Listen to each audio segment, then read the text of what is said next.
Oh my gosh, I just retweeted Jay Crawford on vacation, still sending us reports. He showed us his little rain gauge there, almost 4 inches of rain out on the east side where he is. There's a look at the radar right now. Our heaviest rain is on the leading edge of this rain that's just now coming through Geneva, right up into Ashtabula, Kingsville, Jefferson area, headed out toward Conneaut and then eventually Pennsylvania. Moderate, steady rain coming down now throughout much of greater Cleveland, over toward the Chardon area, down through northern portions of Portage County and over toward Youngstown.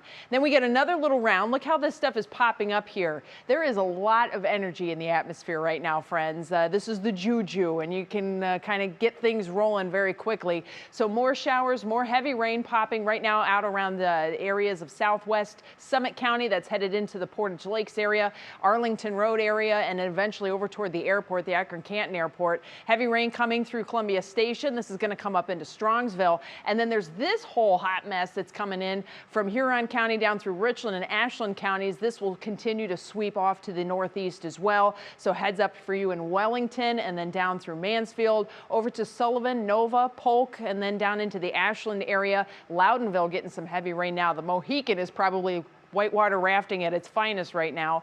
And then that will also continue over toward Millersburg and Charm and areas into Wayne County. So it's a very active radar that we have going on here in northeast Ohio.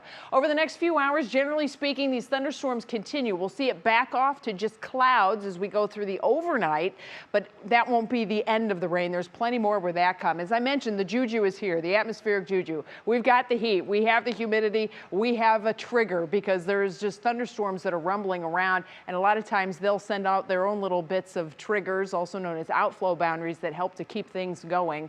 Not to mention the tropical depression now, Laura, that continues to spin into Kentucky. We're really not dealing with anything to deal with Laura.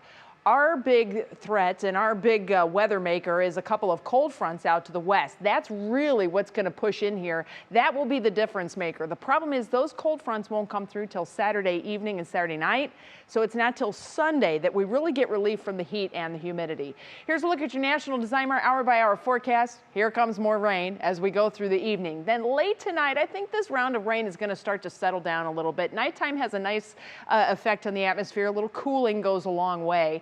We won't be done with the rain, though, because remember, we have the two fronts coming in. The first front comes in with showers and storms in the morning tomorrow. We'll probably get a break for a while, and then we'll have more scattered showers, maybe a few rumbles of thunder as we head through the evening. Temperatures a little cooler tomorrow.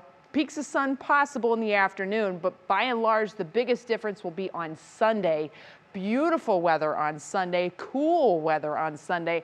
I think we're going to have partly cloudy skies because that cool air coming across the lake, but your Universal Windows direct forecast continues to bring more sunshine into Monday. So for partly cloudy Sunday, I think will be beautiful on Monday too. There's a look at your temperatures. You can definitely see the drop. 80 tomorrow, 70s on Sunday, and then 70s and 80s as we head through next week.